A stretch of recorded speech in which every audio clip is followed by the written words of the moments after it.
I'm Daisy Devane. I'm an Area Safety and Security Manager and First Aid Trainer for Whitbread, and I had an idiopathic cardiac arrest at home on the 13th of June 2022. I was doing a bit of work on my laptop. My husband Eammon was upstairs and he heard some strange noises, and he came down and he found me unresponsive and not breathing. I heard some strange noises, I came down to see what was going on, and I found Daisy on the sofa with her, sat there, not breathing, kind of blue in the face. So picked her up, put her on the floor, dialed 999 and had to give her chest compressions for 11 minutes till the ambulance crew arrived. Jeremy, I'm Senior EMT with East of England Ambulance Service. I had been in the property, looked on the monitor for around about 11 minutes, and I started to feel extremely unwell, and I said to my colleagues that I needed to get out.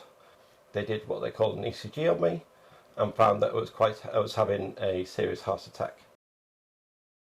My colleagues then started to treat both Daisy and myself. I was on the back of the ambulance, Daisy was still in here.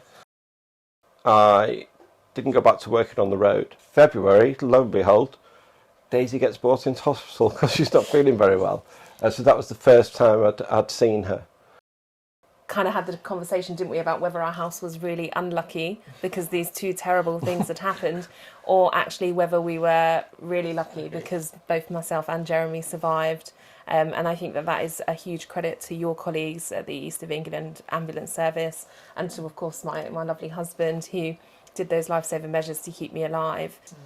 Yeah, obviously I teach first aid for a living, and that's what I do for my job, and I just never ever imagined that I would be the person that would be needing CPR. And absolutely, as you said, that getting that oxygenated blood pumping around the body, you know, irreversible brain damage starts to occur after only 2 minutes, and thankfully for me, somebody was just upstairs that knew what to do, and he was able to give me that best possible chance of survival. On that day, for those 2 episodes to happen, I think everybody was there, the right time, the right place, and we all, well, both myself and Daisy, both received outstanding treatment, really.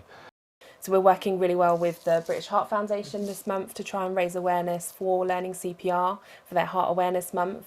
So they can go onto the British Heart Foundation website, and it takes about 15 minutes. There's an online tool where you can learn CPR at home, you can practice on pillows, you can share the knowledge with your friends, and the more life-saving people that are out there, the better the outcome for people like me. Bystander CPR is of critical importance to people that are in cardiac arrest. It is that initial pumping of somebody's chest and pumping around the remaining oxygenated blood to keep the brain alive. It's all about keeping the brain alive. So even just by doing CPR can be enough to save somebody's life. I think it's worth thinking about as well that the vast majority of cardiac arrests happen at the home. You know, I think it's something like 80% are happening inside the people's homes. So it's your loved ones or you that would be responding to that kind of emergency. So taking that 15 minutes to use an online tool to figure out what it is you're supposed to do, then at least then you can give your loved one the best possible chance of survival. You may never have to use it for the rest of your life, but there may be that one instance that you are going to be the lifesaver for somebody.